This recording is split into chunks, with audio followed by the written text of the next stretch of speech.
ఆదికాండము 12వ అధ్యాయము మొదటి వచనం అందరం కలిసి చదువుకుందాం. ఆదికాండము 12వ అధ్యాయము మొదటి వచనం. యెహోవా, నీవు లేచి నీ దేశము నుండి నీ బంధువుల యొద్ద నుండి నీ తండ్రి ఇంటి నుండి బయలుదేరి నేను నీకు చూపించు దేశమునకు వెళ్ళుము. 2వ వచనం. నేను గొప్ప జనముగా చేసి నిన్ను ఆశీర్వదించి నీ నామమును గొప్ప చేయుదును, నీవు ఆశీర్వాదముగా ఉందువు. దేవుడు అబ్రహాముతో మాట్లాడుతున్న ఒక శ్రేష్టమైన మాట. మనం ఎవరితో అయినా ఒక కాన్వర్జేషన్ చేస్తే ఆ మాటలో కొన్ని హైలైట్స్ మనకి బాగా గుర్తుంటాయేమో. చూడండి, ఎవరితోనైనా మాట్లాడినప్పుడు ఒకవేళ గొడవ జరిగితే అందులో కొన్ని ఉంటాయి మనకి గుచ్చుకునే మాటలు, అవి బాగా గుర్తుంటాయి. మిగతా మాటలన్నీ కూడా మర్చిపోతాం కొంతకాలం తర్వాత. లేదంటే మనకి ఇష్టమైన వారు మనతో కొద్దిసేపు గడిపితే వారు మనతో మాట్లాడే మాటల్లో మనం జీవితం అంతా గుర్తుపెట్టుకునేసే మాటలు కొన్ని ఉంటాయి అన్నమాట. అవి మనం వాళ్ళని విడిచిపెట్టి వెళ్ళిపోయినా, లేదంటే వారు మనకి దూరంగా ఉన్నా, అప్పుడు చేసిన కాన్వర్జేషన్లో ఆ మాటలు ఏవైతే మన హృదయాన్ని ఆదరించాయో, మన హృదయానికి ఊరట కలుగజేసాయో, మనల్ని సంతోషపెట్టాయో, ఆ మాటలు మళ్ళీ మళ్ళీ మనం జ్ఞాపకం చేసుకొని ఆనందపడిపోతూ ఉంటాం. కానీ దేవుడు మనతో మాట్లాడే మాటలలో హైలైట్స్ కాదండి, ప్రతి మాట ఒక హైలైటే. దేవుడు మాట్లాడే ప్రతి మాట విలువైన మాటే, ప్రతి పదము విలువైన పదమే. దేవుడు అబ్రహాముతో ఒక విలువైన మాట ఆయన మాట్లాడుతున్నారు. In fact it was a command from God. దేవుని నుంచి వచ్చిన ఒక ఆజ్ఞ. దేవుని మాటల్లో చాలా రకాల పరిస్థితులు ఉంటాయి. ఒకవేళ దుఃఖంలో ఉంటే దేవుని మాటలు మనకి ఆదరణ కలుగజేస్తూ ఉంటాయి. కొన్నిసార్లు వేదనలో ఉన్నప్పుడు దేవుని మాటలు మనకి ధైర్యాన్ని ఇస్తాయి. కానీ కొన్నిసార్లు దేవుడు మనతో మాట్లాడినప్పుడు he gives us a command. మనం చేయవలసిన పని మనకు చెప్తాడు. తల్లిదండ్రులు పిల్లలకి ఏదైనా పనులు చెప్పినప్పుడు ఏం కోరుకుంటారంటే వెంటనే వారు వెళ్ళి చేయాలి అని కోరుకుంటారు కదండి. కానీ కొన్నిసార్లు పిల్లలు ఎట్లా ఉంటారంటే, అమ్మా నాన్న ఏదైనా పని చెప్పగానే కొంతమంది పిల్లలు చేసేస్తామంటారు వెంటనే, కానీ చేయరు. చేసేస్తామని చేయకుండా ఉండిపోతారు. మరి కొంతమంది ముందే చెయ్యము అంటారు, చేయరు అసలు. వాళ్ళ గురించి ఇంకా హోప్లెస్ అనుకోండి. ఇంకా వాళ్ళ అమ్మ నాన్న ఎప్పుడు బాధపడతానంటారు, వీడు మాట వినడండి, అస్సలు చేయడండి. కొంతమంది ఉంటారు తెలివితేటలు ఎక్కువ, చేసేస్తామని చెప్పి చేయరు. చేసేస్తామని కానీ అమ్మ నాన్న అనుకుంటారు ఇంకా పని అయిపోయింది, ఫినిష్డ్, ఇంకా వర్క్ కంప్లీట్ అయిపోద్ది అని వాళ్ళు నిబ్బరంగా ఉంటారు. కానీ ఎక్కడ పని అక్కడే ఉంటుంది అనమాట. అప్పుడు వారికి అర్థమవుతుంది, మా అబ్బాయి మాట ఇచ్చారు కానీ వాళ్ళు ఏమీ చేయలేదు. దేవుడు ఇచ్చే కొన్ని ఆజ్ఞలు ఎలా ఉంటాయంటే, it is about an action plan. మనము చేయవలసిన కొన్ని కార్యాల గూర్చి దేవుడు చెప్తాడు. అవి చేయవలసిన పనులు ఎప్పుడు చేయాలి? 1 సంవత్సరం తర్వాత కాదు. 2024 జనవరిలో దేవుడు ఏదైనా పని చెప్తే అది మర్చిపోవడం కాదు, లేదంటే దాన్ని పోస్ట్పోన్ చేయడం కాదు, 2025వ సంవత్సరంలో దాన్ని చేద్దాం అనుకోవడం కాదు. ఎప్పుడు చెప్తే అప్పుడే దేవుడు చెప్పిన కార్యాన్ని చేయాలి. దేవుని సన్నిధానానికి వచ్చినప్పుడు కొన్నిసార్లు దేవుడు అంటాడు, పలానాది విడిచిపెట్టే అంటాడు. పలానా పాపము విడిచిపెట్టే, పలానా బలహీనత విడిచిపెట్టే, పలానా అలవాటు విడిచిపెట్టే, పలానా స్నేహము విడిచిపెట్టే, స్టాప్ డూయింగ్ ఇట్ అంటాడు. ఇక్కడే విడిచిపెట్టేయాలి. దేవుని సన్నిధిలో విడిచిపెట్టి వెళ్ళిపోవాలి, అప్పుడే దీవెన. కొన్నిసార్లు దేవుడు అంటాడు, నీ మనసు మార్చుకో, నీ ఆలోచన విధానం సరిగ్గా లేదు, నీ పద్ధతి సరిగ్గా లేదు, మార్చుకో. నీ మాట్లాడే విధానము మార్చుకో, నీ ప్రవర్తన మార్చుకో. వెంటనే మార్చుకోవాలి, అప్పుడే దీవెన. ఇక్కడ దేవుడు అబ్రహాముతో మాట్లాడుతున్నాడు, నువ్వు లేచి వెళ్ళు. లేచి వెళ్ళడం అంటే అదేదో ఇక్కడ నుండి అక్కడికి వెళ్ళి ఏదో పని చేసి తిరిగి రావడం కాదండి.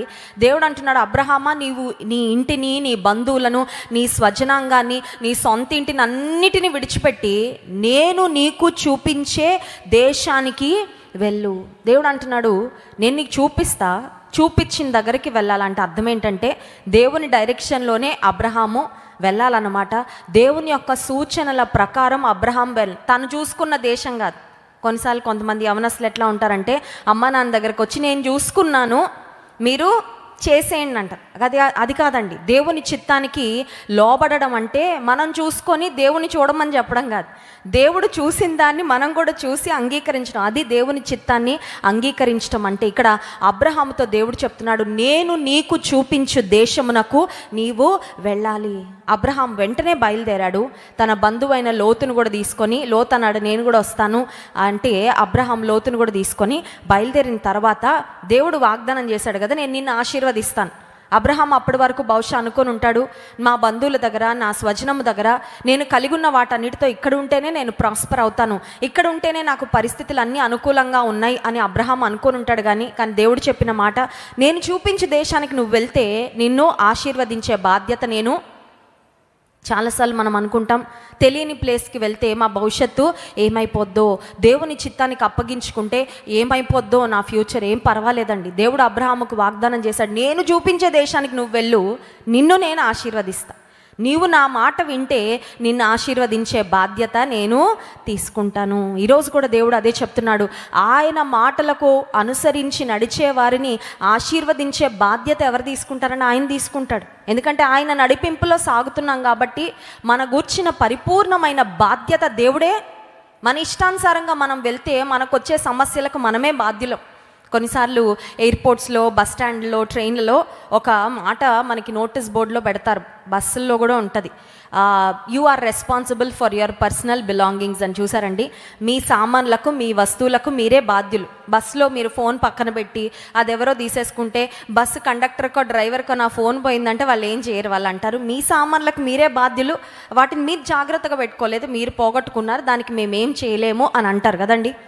కానీ దేవుని చిత్తానికి అప్పగించుకొని మన జీవితంలో ఒక్కొక్క అడుగు ముందుకు వేస్తే మన గుర్చిన పరిపూర్ణమైన బాధ్యత మనం కాదు, ఆయన తీసుకుంటాడు బాధ్యత. హల్లెలూయా. ఇప్పుడు అబ్రహాం బయలుదేరిన తర్వాత దేవుడు ఆశీర్వదించడం మొదలు పెడితే ప్రయాణంలోనే ఆశీర్వాదం, ఇంకా గమ్యస్థానం చేరలేదండి. Even as they were travelling, ప్రయాణంలోనే దీవెన, ప్రయాణంలోనే ఆశీర్వాదం.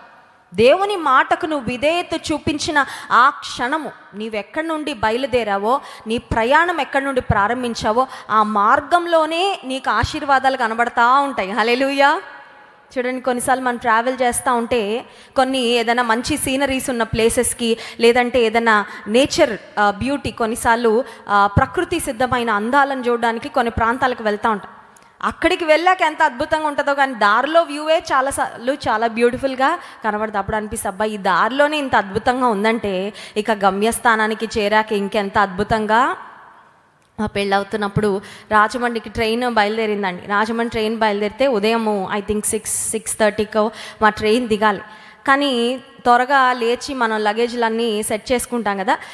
లేచిన తర్వాత చక్కని కొబ్బరి చెట్లు, కొబ్బరి తోటలు, పచ్చదనం కనబడతా ఉంటే నా హృదయం చాలా ఆనందపడిపోయింది. ఎందుకంటే అబ్బా వెళ్తూ ఉంటేనే ఇంత పచ్చగా ఉంది, అక్కడికి వెళ్ళాక ఇంకెంత అద్భుతంగా ఉంటుందో. నిజమే, కొన్నిసార్లు తెలంగాణ ప్రాంతాల్లో చాలా డ్రైగా ఉంటాయండి. తెలంగాణ ప్రాంతాల్లో ఉన్న వారికి తెలుసు, వాళ్ళకి ఎలా అంటే మొత్తం బీడు భూముల్లా కనబడతా ఉంటాయి, ఎక్కడ కూడా సస్యశ్యామలంగా కనబడదు. అలాంటి వారు మన కోనసీమకు, లేదంటే ఇటు గోదావరి జిల్లాలకు వచ్చేవారు, కానీ ఇంత పచ్చగా ఉందా, ఇంత అద్భుతంగా ప్రయాణంలోనే కనబడుతుంది నీకు ఎంత అద్భుతంగా ఆ ప్రదేశము ఉండబోతుందో.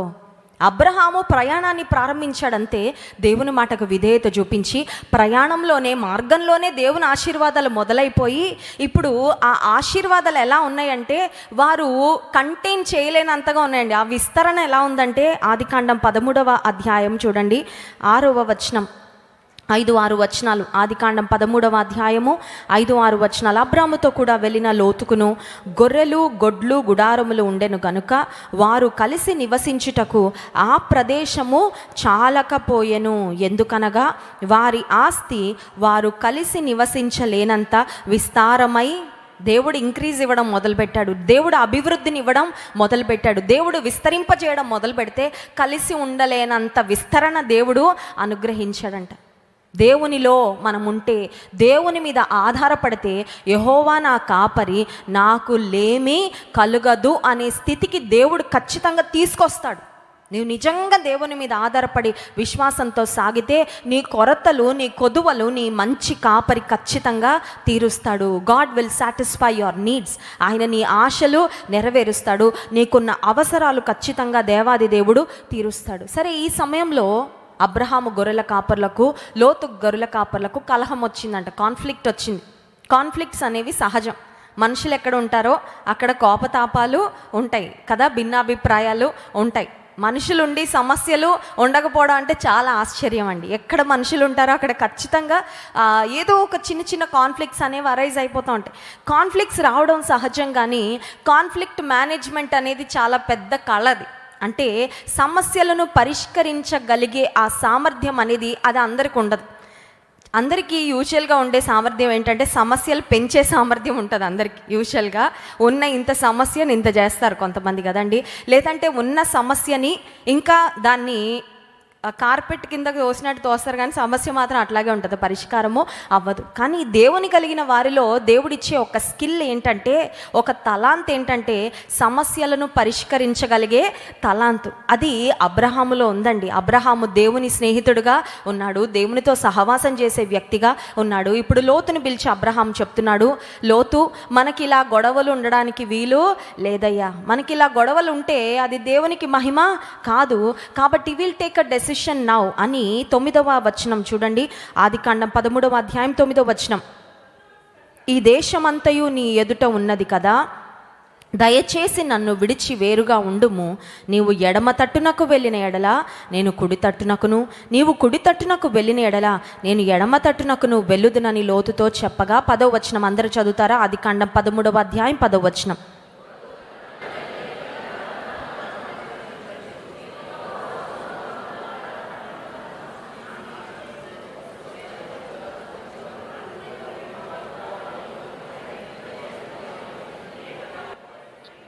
చాలండి. అబ్రహాము లోతుతో ఒక అద్భుతమైన సంభాషణ.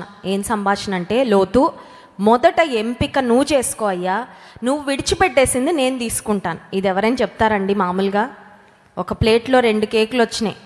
ఆ కేకుల్లో ఒక ముక్క పెద్దగా ఉంది, ఒక ముక్క చిన్నగా ఉంది. అందరి దృష్టి దేని మీద ఉంటుందండి? బిగ్ పీస్, అవునా కదా? 2 డ్రెస్సులు ఉన్నాయి, ఇది తీసుకోవాలా అది తీసుకోవాలా. అక్క చెల్లెళ్ళు ఉన్నారు. ఫస్ట్ వెళ్ళిన వాళ్ళు తక్కువ తీసుకుంటారా, మంచిది తీసుకుంటారా? అంతే. కానీ అబ్రహాములో ఉన్న ఆత్మీయమైన పరిపక్వత ఎంత గొప్పదంటే, అబ్రహాము చిన్నవాడైనా, ఆత్మీయంగా వయసులో కూడా చిన్నవాడైన లోతునకు చాయిస్ ఇచ్చి చెప్తున్నాడు, ఈ దేశమంతా నీ ఎదుట, నీ కన్నుల ఎదుట ఈ ప్రాంతం అంతా ఉంది, నువ్వు మొదటగా ఎంపిక చేసుకో. అప్పుడు లోతు ఒక మాట చెప్పుండాలి, ఏమనంటే, అబ్రాహాము నాకు తండ్రి లాంటి వాడివయ్యా, నువ్వు దేవునితో సహవాసం చేసే వ్యక్తివయ్యా, నా కోసం నువ్వే ఎంపిక చేయి. You select something for me. నువ్వు నా కొరకు ఎంపిక చేయి. నువ్వు నా కొరకు ఏ ప్రాంతాన్ని ఎంపిక చేస్తే నేను ఆ ప్రాంతం వైపుకు వెళ్తాను అని చెప్పుంటే లోతు పరిస్థితి, లోతు భవిష్యత్తు వేరేలాగా ఉండేదేమో. కానీ లోతు అనుకున్నాడు, కన్నులెత్తి చూచాడంట. హీ సా, కన్నులెత్తి. కొన్నిసార్లు మనం కన్నులతో బాగా చూస్తాం కదా. ఏదన్నా ఎంపిక చేసుకొని ఏదన్నా ఇల్లు కొనుక్కోవాలంటే 10 కళ్ళు పెట్టుకొని, కళ్ళజోడు ఉన్న వాళ్ళకి 4 కళ్ళు అయితే మనం 10 కళ్ళు పెట్టుకొని వెతుకుతూ ఉంటాం. అంత బాగుందా? ఎక్కడైనా క్రాక్స్ ఉన్నాయా? పెయింటింగ్ అంతా మంచిగా వేసారా? పునాదులంతా మంచిగానే ఉన్నాయా? దీన్ని ఎవరు కట్టారండి? ఎంతకాలం అయిందండి కట్టి? బాగా పరీక్షించి, బాగా చూసి చూసి చూసి అప్పుడు కొనుక్కుంటాం. ఒక వస్త్రము కొనుక్కోవాలంటే, ఒక ఆహార పదార్థాలు తీసుకోవాలంటే కొంతమంది ఆత్రంగా ఎక్స్పైరీ డేట్ చూడకుండా కొనేసుకుంటారు. అప్పుడు ఏమవుతుందండి? ఆరోగ్యం పాడైపోద్ది కదా. కొనడానికి ఉన్న ఆత్రత కంటే పరిశీలించి కొనడం చాలా చాలా మంచిది. మోసపోకుండా ఆ తర్వాత నాణ్యమైనది కొనుక్కోవాలంటే ఖచ్చితంగా పరిశీలించాలి. కానీ let me tell you something, మనం చూసేది కొంతవరకే, కానీ దేవుడు చూసేది చాలా లోతుగా ఉంటుందండి. God sees beyond what we can see. మనము చూడగలిగిన దానికన్నా ఎక్కువగా లోతుగా దేవుడు చూడగలడు. ఏ విషయమైనా సరే, అదొక వ్యక్తి గురించైనా, ఒక వస్తువు గురించైనా, ఒక ప్రదేశాన్ని గురించైనా, ఒక ఉద్యోగాన్ని గురించైనా, మనం చేసే ఏ ఎంపికను గురించైనా సరే, మనము చూసిన దానికన్నా ఎక్కువగా లోతుగా దేవుడు చూడగలడు. అది ఎప్పుడు మర్చిపోకూడదు. మనం ఏదైనా ఒక ఫ్రూట్ కట్ చేసుకొని పైన బాగానే ఉంది, లోపల బాగానే ఉందని తింటాం. కానీ మీరు అదే ఫ్రూట్ తీసుకెళ్ళి ఒక మైక్రోస్కోప్ కింద పెట్టండి. మైక్రోస్కోప్ కింద పెడితే దానిలో ఎన్ని కనబడతాయి తెలుసా? అవన్నీ చూస్తే మనం అసలు తినం.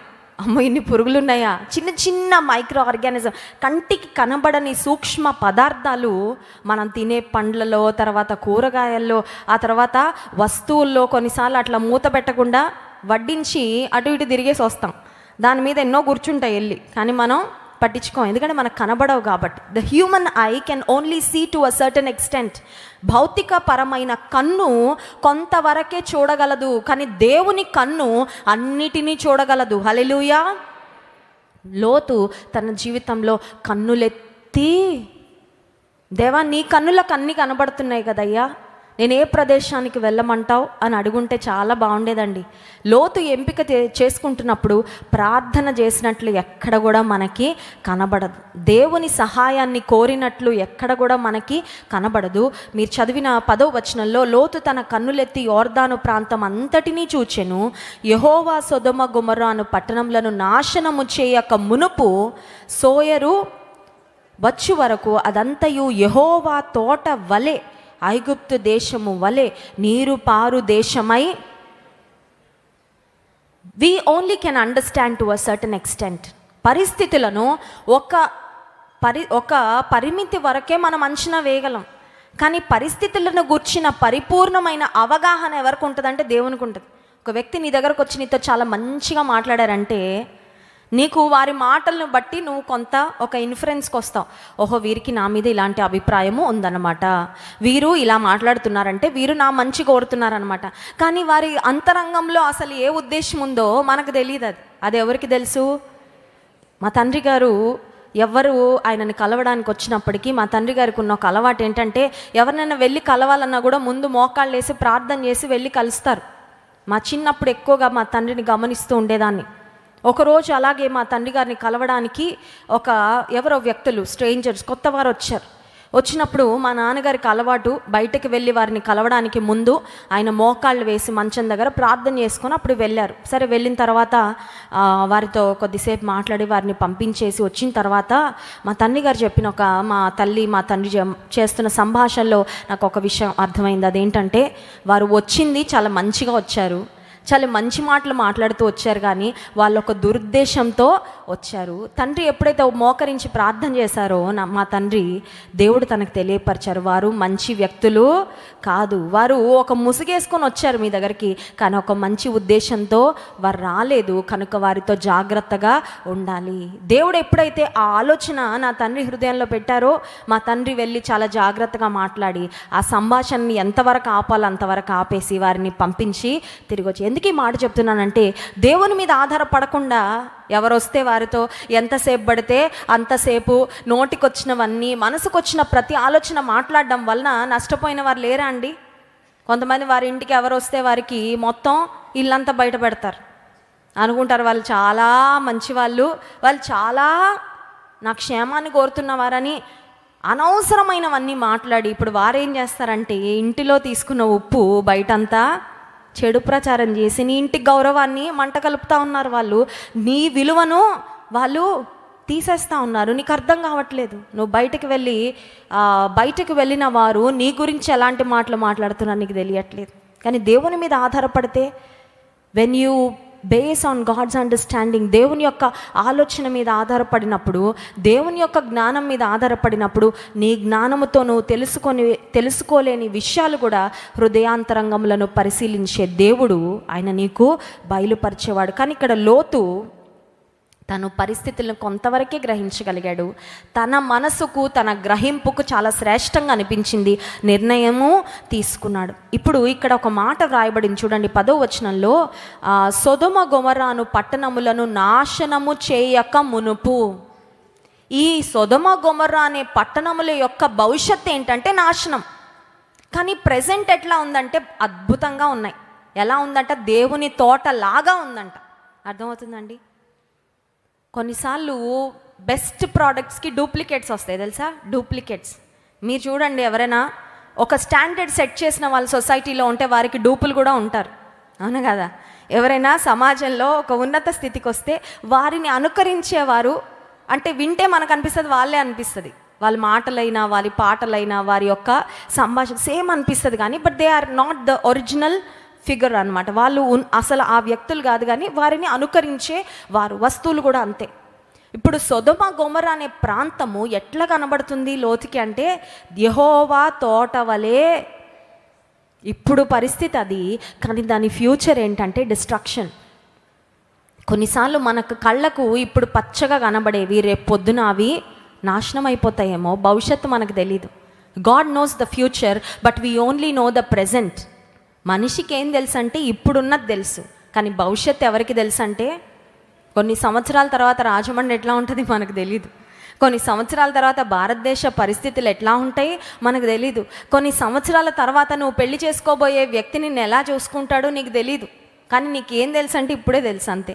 ఇప్పుడు నీకు కనబడుతున్నవి, ఇప్పుడు నీకు వినపడుతున్నవి, ఇప్పుడు నీ యొక్క సెన్సెస్ అంటే చూడండి, కంటికి, ఆ తర్వాత చెవులకు, ఆ తర్వాత వాసన చూడడానికి, ముట్టుకుంటే నీకు ఏం మంచిగా అనిపిస్తుందో you are just going by those things. వాటి ద్వారానే నువ్వు ముందుకు వెళ్ళిపోతా ఉన్నావు. కానీ భవిష్యత్తు తెలియదు కదా. లోతు తన జీవితంలో అన్నీ తెలిసిన దేవునికి అప్పగించుకోలేకపోయాడు. తన కంటికి చాలా ఫ్రూట్ఫుల్గా కనబడిన ఆ ల్యాండ్ను ఎంపిక చేసుకున్నాడు, కానీ but he didn't understand that it's going to turn in to a dry ground later. ఒక వ్యర్థమైన స్థలముగా, ప్రదేశముగా ఆ సొదొమ గొమొర్రా అనే ప్రాంతము మార్చబడబోతుంది అని తాను తెలుసుకోలేకపోయాడు. ఎంపిక చేసేసుకున్నాడు. అబ్రహాంతో చెప్పాడు, అబ్రహాం నేను ఈ ప్రాంతానికి వెళ్తానంటే అబ్రహాం ఒప్పుకున్నాడు. కానీ ఆ ప్రదేశానికి వెళ్ళిన తర్వాత అక్కడున్న ప్రజల దుస్థితి చూడండి, 13వ వచనం. సొదొమ మనుషులు దుష్టులను యెహోవా దృష్టికి బహు పాపులునై యుండిరి. సొదొమ ప్రజలు ఎలా ఉన్నారంట? దుష్టులుగా. ఇప్పుడు ఎవరి మధ్యలో గుడారం వేసుకున్నాడు లోతు? దుష్టుల మధ్యలో గుడారం వేసుకున్నాడు. ఆది కీర్తనలో, మొదటి కీర్తనలో మనందరికీ తెలిసిన మాట, దుష్టుల ఆలోచన చొప్పున నడువక, పాపుల మార్గమున నిలువక, అపహాసకులు కూర్చుండు చోటన అసలు వారి బాటలోనే నడవద్దు. వారిచ్చే ఆలోచనల చొప్పున. దుష్టుల మధ్యలో ఉంటే నీకు సలహాలు ఎవరిస్తారు? దుష్టులే ఇస్తారు. ఎలాంటి సలహాలు ఉంటాయి అవి? అన్గాడ్లీ సజెషన్స్ కదండి. దుష్టులు ఇచ్చే సలహాలు ఎలా ఉంటాయి? దైవికమైన సలహాలు ఇస్తారా? పరిశుద్ధమైన సలహాలు ఇస్తారా? యోగ్యమైన సలహాలు ఇస్తారా? నీతి మార్గాన్ని గుర్చిన సలహాలు ఎప్పుడు ఇవ్వరే. ఎందుకంటే వాళ్ళు ఉన్నదే దుష్టత్వంలో కదా, దాన్ని బట్టే ఇస్తారు సలహాలు. ఇంకోటి, దుష్టులు నీతిమంతులు కూడా పాడు చేయాలనే ప్రయత్నం చేస్తారు, కానీ నీతిగా బ్రతుకుతుంటే వారికి మంచిగా అనిపించదండి. వారిని ఏదో ఒక విధంగా దుష్టత్వంలోకి లాగాలని చూస్తారు. దుష్టుల ఆలోచన చొప్పున నడవద్దు, పాపుల మార్గంలో కూడా నిలబడద్దంటే ఇప్పుడు ఎక్కడ వెళ్ళి వేసుకున్నాడు గుడారం లోతు? చాలా చాలా ప్రాముఖ్యం. ఎలాంటి రూమ్మేట్స్ మధ్యలో నువ్వు ఉంటున్నావు చాలా ప్రాముఖ్యం. ఎలాంటి వారి మధ్యలో నువ్వు సెటిల్ అవుతున్నావు చాలా ప్రాముఖ్యం. ఎలాంటి ప్రదేశంలో వెళ్ళి నువ్వు పర్మనెంట్గా రిసైడ్ అవుతున్నావు చాలా ప్రాముఖ్యం. ఎందుకంటే చుట్టుపక్కల పరిస్థితులు నీ జీవితాన్ని చాలా ఎక్కువగా ప్రభావితము చేస్తాయి. You will have a big influence. ఖచ్చితంగా ప్రభావితం చెందుతావు. ఇప్పుడు లోతు కళ్ళతో చూసి చాలా సస్యశ్యామలంగా దేవుని తోటగా కనబడుతుంది సొదొమ గొమొర్రా ప్రాంతం అనుకొని వెళ్ళి గుడారం వేసుకున్నాడు. కానీ వెళ్ళిన తర్వాత అర్థమైంది ఇక్కడ ప్రజలు బహు దుష్టులుగా, దేవునికి అవిధేయులుగా ఉన్నారు. యోబైతే తన నీతిని, భక్తిని కాపాడుకోగలిగాడు, కానీ పుట్టి పెరుగుతున్న తన బిడ్డలు, లేదంటే యవన కాలంలో ఉన్న తన బిడ్డలు తప్పిపోయారండి. ఎందుకు తప్పిపోయారు? లోతు యొక్క బిడ్డలు ఎందుకు తప్పిపోయారని ఆలోచన చేస్తే, లోతు భక్తిగానే ఉన్నాడు కానీ చుట్టూ భక్తిహీనులే కదా. ఆ చుట్టూ ఉన్న భక్తిహీనుల ప్రభావం ఎవరి మీద ఎక్కువ పడిందంటే లోతు యొక్క కుటుంబం మీద ఎక్కువగా పడింది. Lord did not think about the spiritual condition of the Sodomites. సొదొమ ప్రజల యొక్క ఆత్మీయ స్థితి ఏంటి అని ఆలోచించలా. ఒక హాస్టల్లో నువ్వు పెట్టేటప్పుడు, లేదంటే నీ బిడ్డలను స్కూల్కి పంపించేటప్పుడు, కాలేజ్కి పంపించేటప్పుడు తల్లిదండ్రులారా వారికి చెప్తున్నారా, నువ్వు ఎలాంటి వారితో స్నేహం చేస్తున్నావు జాగ్రత్త అమ్మా, ఎలాంటి రూమ్మేట్స్తో ఉంటున్నావో జాగ్రత్త, ఎలాంటి వాళ్ళతో ఫోన్లు చేస్తున్నావో జాగ్రత్త, ఎలాంటి వారితో కలిసి తిరుగుతున్నావో జాగ్రత్త. ఇవి చెప్పాం చాలాసార్లు. ఫుడ్ బాగా తింటున్నావా నాన్న, బాగా పడుకుంటున్నావా, మంచిగా చదువుతున్నావా, ఇవే చూసుకుంటాను తప్ప వారు ఎవరితో స్నేహం చేస్తున్నారు దాని గురించి మాట్లాడడం చాలాసార్లు. మంచి బట్టలు వేసుకోయే, మంచి బట్టలు వేసుకుంటారు పర్వాలేదు, but what about their heart? But what about their spiritual condition? వారి ఆత్మీయ స్థితి ఏమవుతుంది గమనిస్తున్నావా, పట్టించుకుంటున్నావా? కొంతమంది తల్లిదండ్రులు పిల్లల్ని హాస్టల్, కాలేజ్ పంపించి ఏం పట్టించుకోరు వాళ్ళ గురించి. చదువుతారులేండి, పెరిగిపోతారు కరెక్టే, చదువుతారు కరెక్టే, ఉద్యోగాలు వస్తాయి కరెక్టే, కానీ ఆత్మీయంగా వారు దిగజారిపోతున్నారు, నీకు తెలియట్లేదు. వారి గూర్చిన పట్టింపు నీకు ఉండట్లేదు. వారిని గూర్చి నువ్వు శ్రద్ధ తీసుకుంటున్నావా? వారికి చెప్పాల్సిన మాటలు చెప్తున్నావా? వారిని అబ్జర్వ్ చేస్తున్నావా? కొన్నిసార్లు పిల్లలు రహస్యంగా చాలా పడిపోతారండి, దేవునికి చాలా దూరం అయిపోతారు. అది తల్లిదండ్రులు తెలుసుకునేసరికి చేతులు దాడిపోతున్నాయి పరిస్థితులు. ఈ రోజుల్లో చాలా కుటుంబాల్లో అవే జరుగుతున్నాయి. చాలామంది తల్లిదండ్రులు వచ్చి చెప్తా ఉంటారు, మా పిల్లలు ఇంత దేవునికి దూరం అయిపోయారని మేము తెలుసుకోలేకపోయాం. లోతు యొక్క మనం గమనించినట్లయితే సొదొమ గొమొర్రా ప్రాంతాన్ని దేవుడు ఆకాశం నుండి అగ్నిగంధకాలు పంపించి కాల్చారు.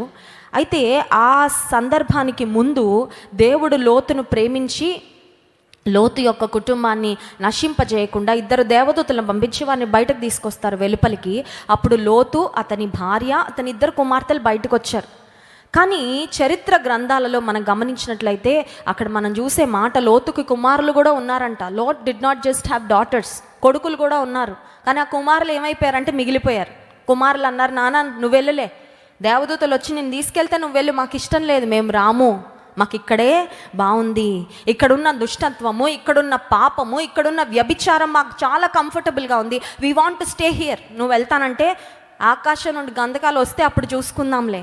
ఈ రోజుల్లో కూడా సమాజంలో చాలామంది అలాగే తయారవుతున్నారండి.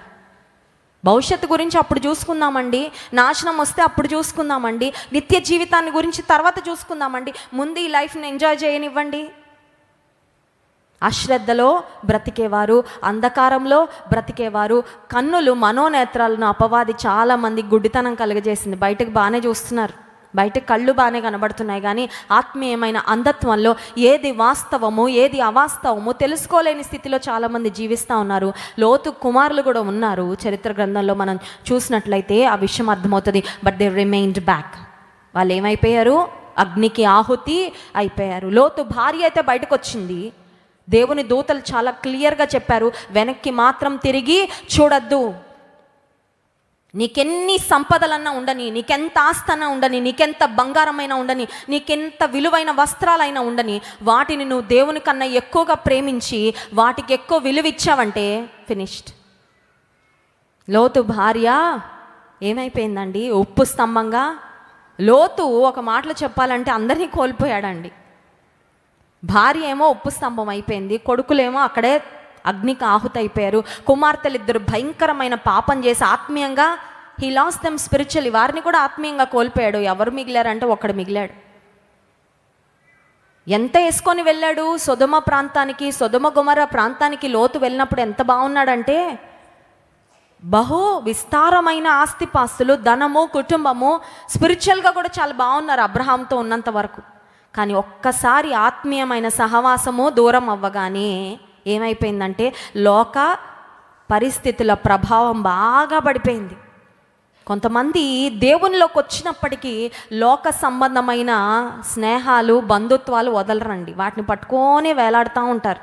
దేవుని మందిరంలో దేవుని బిడ్డలతో ఎక్కువ సమయం గడపడం కంటే ఎక్కువగా అక్కడికే పరిగెడతా ఉంటారండి. ఖచ్చితంగా ప్రభావం ఉంటుంది, ఖచ్చితంగా వాటి యొక్క ఇన్ఫ్లుయెన్స్ నీ జీవితంలో నష్టం వస్తుంది ఖచ్చితంగా. ఒకవేళ వెళ్తే అన్యుల మధ్యలోకి వారిని ప్రభావితం చేయడానికి వెళ్ళు. వారికి నువ్వు చెప్పగలవా సువార్త? అప్పుడు వెళ్ళు. నువ్వు వెళ్ళి వారితో పాటు అన్యాచారాల్లో సంప్రదాయాల్లో పాలు పంపులు పొందే స్థితికి వస్తే వెళ్ళకపోవడమే నయం. దేవునికి దూరం అవడం కంటే ఈ లోక సంబంధంగా కొన్నిటిని కోల్పోవడమే మంచిదేమో. కొంతమంది బంధువుల దగ్గరకు, స్నేహితుల దగ్గరకు వెళ్తారు, కానీ ఒక్క మాట చెప్పే ధైర్యం ఉండదు దేవుని గురించి. ఎందుకు నీ ధైర్యం? ఎందుకు నీ భక్తి? ఎందుకు నువ్వు 30 సంవత్సరాల నుండి విశ్వాసివి? What is the use? ఒక్క మాట చెప్పడానికి నోరు తెరవలేకపోతున్నావే. ఆదివారం నేను దేవుని మందిరానికి వెళ్ళాలని చెప్పలేకపోతున్నావే. ఒక్కసారి రండి దేవుని మందిరానికి అని పిలవలేకపోతున్నావే. ఏంటి నీ విశ్వాసం వల్ల ఉపయోగం? ఎన్నో మాటలు మాట్లాడడానికి నోరు తెరుస్తాం, కానీ దేవుని గురించి ఒక్క మాట మాట్లాడడానికి డేర్ చేయలేరండి చాలామంది. ఎందుకంటే అపవాది నోటికి తాళం వేసేస్తాడు. ఇప్పుడు లోతు వెళ్ళి సొదొమ గొమొర్రా ప్రాంతంలో ఉన్నాడు, కానీ లోతు ద్వారా ఎవరైనా రక్షణ పొందారా? చెప్పండి మీరు. ఎవరైనా రక్షణ పొందుంటే అబ్రహాము సొదొమ గొమొర్రా ప్రాంతం కొరకు దేవుని సన్నిధిలో విజ్ఞాపన చేసినప్పుడు ఆ నీతిమంతుల జాబితాలో లోతు ద్వారా రక్షణ పొందిన వాళ్ళు కూడా బయటకు వచ్చేవారా కాదా? ఖచ్చితంగా వచ్చేవారు, కానీ ఎవరు రాలేదు. Only his family, just his family. ఒక్క కుటుంబాన్ని ఏదో తెచ్చుకుంటున్నానులే అనుకున్నాడు, కానీ అది కూడా స్థిరమైన మార్పు లేదు. భార్య బయటకు వచ్చింది, కానీ మనసు అక్కడే ఉంది. ఒక దినములో ఎన్ని గంటలు నీ ధనాన్ని గురించి ఆలోచన చేస్తున్నావు, నీకున్న స్నేహాల గురించి ఆలోచన చేస్తున్నావు, నువ్వు విడిచిపెట్టలేని వాటి గురించి ఆలోచన చేస్తున్నావు, దేవుని గురించి ఎంతసేపు ఆలోచన చేస్తున్నావు? ఒక్కసారి ఆలోచించుకోవాలి. లోతు నీతిమంతుడై ఉండి తన హృదయాన్ని నొచ్చుకుంటూ బ్రతికాడంట సొదొమ గొమొర్రా ప్రాంతంలో. నేను అనుకుంటాను, ఆ ప్రాంతానికి వెళ్ళాక అక్కడున్న దుష్టత్వాన్ని, అక్కడున్న పాపాన్ని చూసి లోతు తిరిగి బయటకు వచ్చి ఇంకేదైనా ప్రాంతంలో సెటిల్ అయింటే he would have a different future. తన భవిష్యత్తు కొంచెం వేరే విధంగా ఉండుండేదేమో. తన కుటుంబం అంతటినైనా దేవుని కొరకు సంపాదించుకొని ఉండేవాడేమో.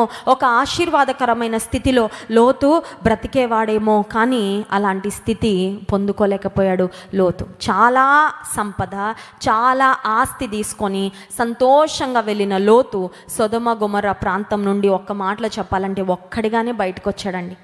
కుమార్తెలిద్దరు కూడా దిగజారిపోయిన భయంకరమైన శాపగ్రస్తులుగా కుమార్తెలిద్దరూ మిగిలిపోయారు.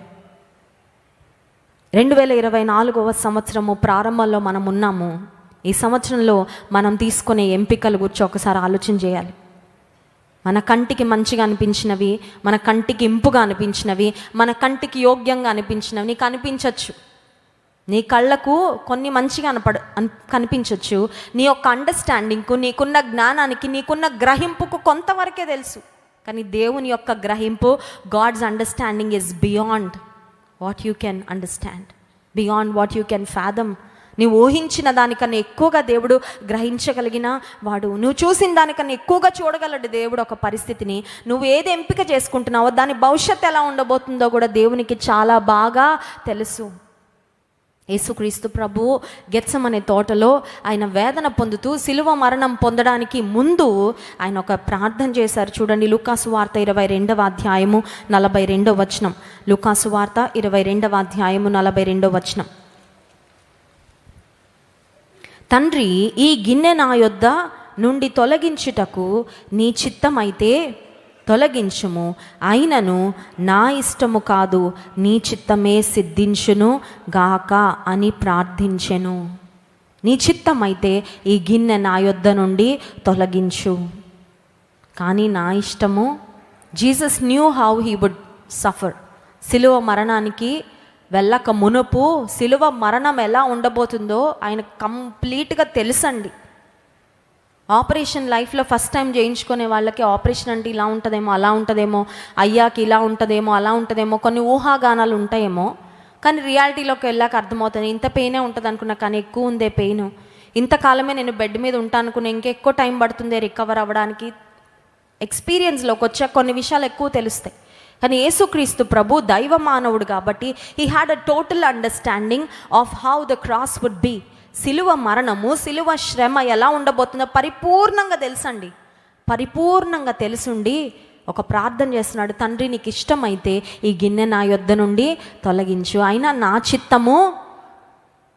ఈ సంవత్సరం యొక్క ప్రారంభంలో దేవుని చిత్తానికి మనల్ని అప్పగించుకోవడం చాలా చాలా అవసరము, చాలా చాలా ప్రాముఖ్యం కూడా.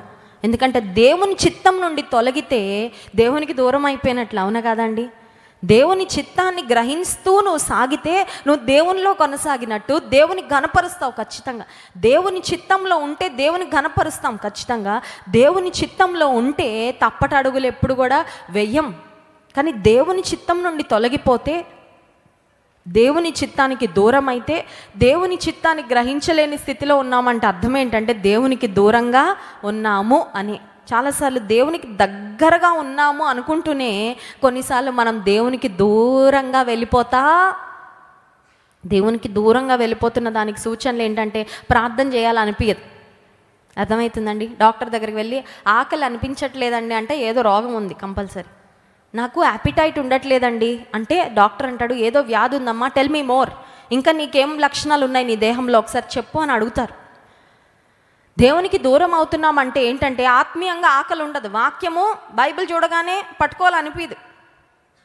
దేవుని సన్నిధి అంటే అశ్రద్ధ వచ్చేస్తుంది. ఇంకాసేపు పడుకుంటే బాగుండు, బయటున్న షాపింగ్ పనులన్నీ చేసుకొని ఆఖరి ప్రార్థనకి వెళ్తే బాగుండు, ఉపవాస ప్రార్థన స్కిప్ చేస్తే బాగుండు, ఇలాంటివన్నీ ఆలోచనలు వస్తున్నాయండి. అర్థం ఏంటంటే that is a sign of spiritual downfall. ఆత్మీయంగా కిందకి వెళ్ళిపోతున్నాం అన్నమాట. దానికి అవే సూచనలు, దానికి అవే గుర్తులు. కానీ ఈ సంవత్సరంలో దేవుని సన్నిధిలో ఒక ప్రార్థన చేయాలి మనందరం. ఏమనంటే, ప్రభా నీ చిత్తమును తెలుసుకునే కృప నాకు ఇవ్వు, నీ చిత్తమును ఎరిగే కృప నాకు ఇవ్వు, నీ చిత్తాన్ని నెరవేర్చే శక్తి కూడా నాకు. కొన్నిసార్లు దేవుని చిత్తం తెలుసుకుంటాం కానీ చెయ్యం.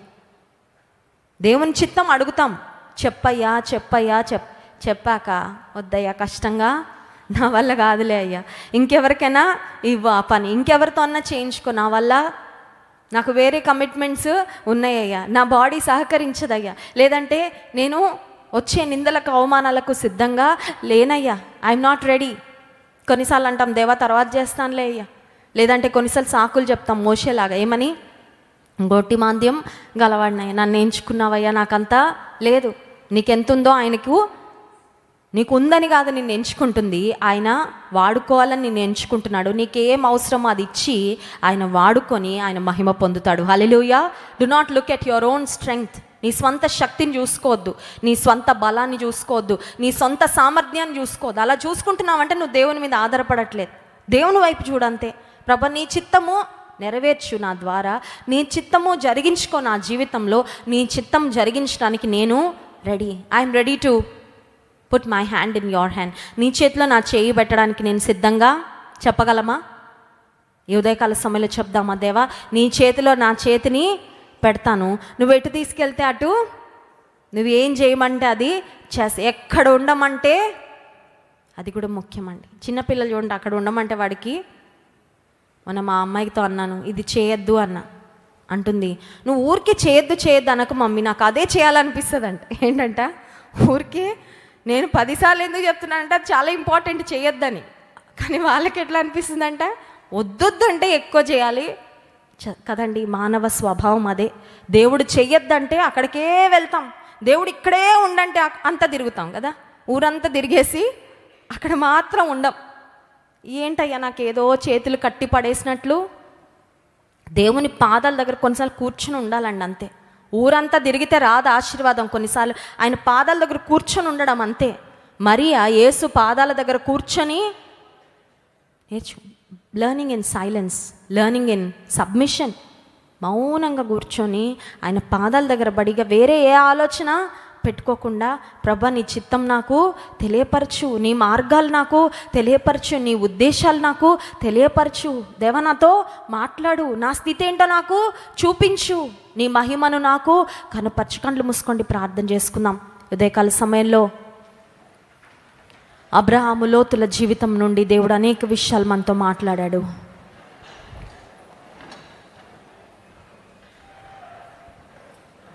దేవుని చిత్తానికి అప్పగించుకుందామా? ప్రభువా నీ చిత్తము నా పట్ల నెరవేర్చాయా, నీ చిత్తము నేను అంగీకరించే మనసు నాకు ఇవ్వు ప్రభువా. సర్వ చిత్తము నీదేనయ్యా. ఆయన కుమ్మరివాడు, మనం ఆయన చేతిలో జిగట మన్ను, ఆయన చేతిలో ఉండి పడిపోతే, ఆయన చేతిలో ఉండి తప్పించుకుంటే మనకు క్షేమం లేదు, మనకు మేలు లేదు. కానీ ఆయన చిత్తానికి అప్పగించుకుంటే దీవెన. సర్వచిత్తంబు నీదేనయ్యా, స్వరూపమిచ్చు కుమ్మరిది. సర్వచిత్తంబు నీదేనయ్యా, స్వరూపమిచ్చు కుమ్మరిది. సారే పైనున్న మంటినయ్యా, సరి అయిన పాత్ర చేయుమయ్యా. సర్వేశ్వరా నీరిత్తుండను, సర్వదా నిన్నే సేవింతును.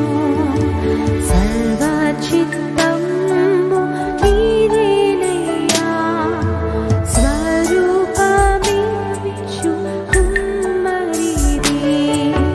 సర్వచిత్తంబు నీదేనయ్యా, స్వరూపమిచ్చు కుమ్మరిది. పరిశుద్ధుడా మహోన్నతుడా నీకు వందనాలు. నీ చిత్తమును అడగకుండా, నీ చిత్తమును తెలుసుకోకుండా మన కంటికి ఇంపుగా అనిపించిన ప్రాంతాన్ని ఎంచుకొని లోతు ఒక పర్మనెంట్ లాస్, శాశ్వతమైన లోటు తన జీవితంలో పొందుకున్నాడయ్యా. లోతు నీ మీద ఆధారపడి ఉంటే లోటు తన జీవితంలో ఉండేది కాదు, కానీ నీ మీద ఆధారపడక తన జ్ఞానం మీద, తన అనుభవం మీద, తన గ్రహింపు మీద ఆధారపడి నష్టపోయాడు. ప్రభువా అట్టి స్థితి మా ఎవ్వరికి కలగకుండా నీ కృపలో మమ్మల్ని జ్ఞాపకం చేసుకోండి ప్రభా. అన్నీ చూచే నీ చేతులకు, అన్నీ గ్రహించగలిగే నీకు మా జీవితాలను, మా భవిష్యత్తును అప్పగించుకుంటున్నాం ప్రభా. సరైన మార్గంలో, సరళమైన మార్గంలో, యోగ్యమైన మార్గంలో, మంచి మార్గంలో, శ్రేష్టమైన మార్గంలో మా పాదాలను స్థిరపరిచి నీ చిత్తమును నెరవేర్చే కృప మాకు దయచేసి మీ నామానికి మహిమ తెచ్చుకోనండి. మిమ్మల్ని ఆరాధించి స్తుతించబోతుండగా fill our hearts with spirit of worship Lord. ఆరాధన ఆత్మతో మమ్మల్ని నింపి నీకింపైన ఆరాధన మేము చేయగలిగినట్లుగా నీ సహాయము మాకు దయచేయమని యేసు నామమున ప్రార్థిస్తున్నాము తండ్రి. ఆమేన్.